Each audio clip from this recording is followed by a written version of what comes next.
নমস্কার বন্ধুরা, Monica's food খাজানাতে সবাইকে স্বাগত।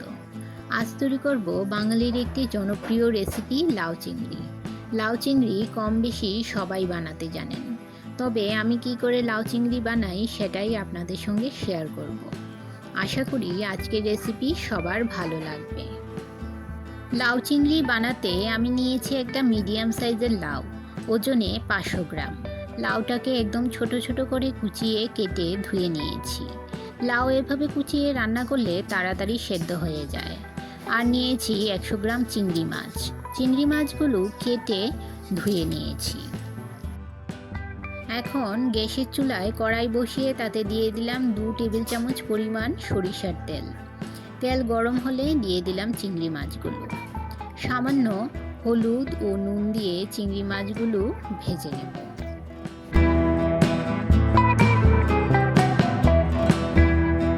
আমার চ্যানেলে নতুন বন্ধু হয়ে থাকলে চ্যানেলটি সাবস্ক্রাইব করে পাশে থাকা বেল আইকনটি প্রেস করুন আর নোটিফিকেশন অল করুন পরবর্তী ভিডিওর আপডেট পেতে। আর যারা ফেসবুক থেকে ভিডিওটি দেখছেন তারা ভিডিওটিতে একটা লাইক দিয়ে পেজটি ফলো করুন। চিংড়ি মাছগুলো ভেজে তুলে নেওয়ার পর ওই একই কড়াইতে দিয়ে দিলাম আরও 1 টেবিল চামচ সরিষার তেল।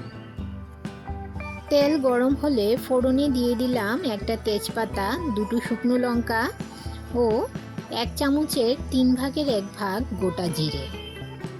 কিছুক্ষণ নেড়ে নিয়ে ফোড়ন থেকে যখন সুন্দর গন্ধ বের হবে দিয়ে দেব কেটে রাখা লাউ।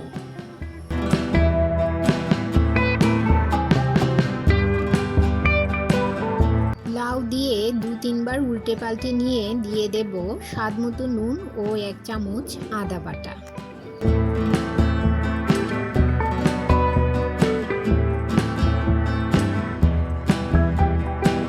নুন ও আদা লাউয়ের সঙ্গে ভালো করে মিশিয়ে নিয়ে দিয়ে দিলাম 1 চামচ লাল লঙ্কার গুঁড়ো।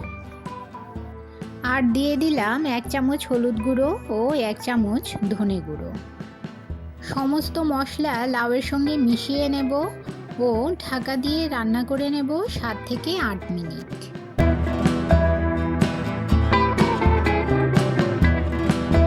8 মিনিট পর ঢাকা সরিয়ে নিলাম।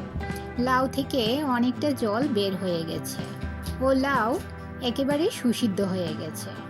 এখন দিয়ে দিলাম 5-6টা চেরা কাঁচা লঙ্কা আর দিয়ে দিলাম ভেজে রাখা চিংড়ি মাছগুলো।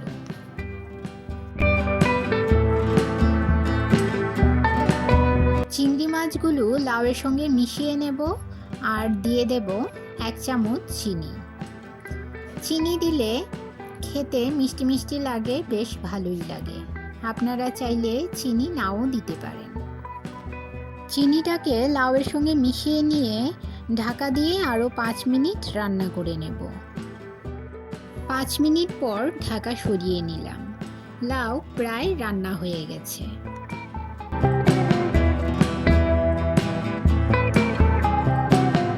এখন কিছু ধনেপাতা ছড়িয়ে দিলাম। লাউয়ের সঙ্গে মিশিয়ে নেব।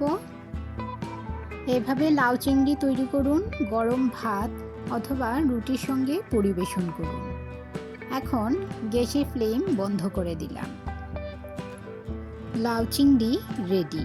রেসিপিটি ভালো লাগলে লাইক করবেন, শেয়ার করবেন ও কমেন্টে আপনার মতামত জানাবেন। আজ এই পর্যন্তই। সবাই ভালো থাকবেন, সুস্থ থাকবেন।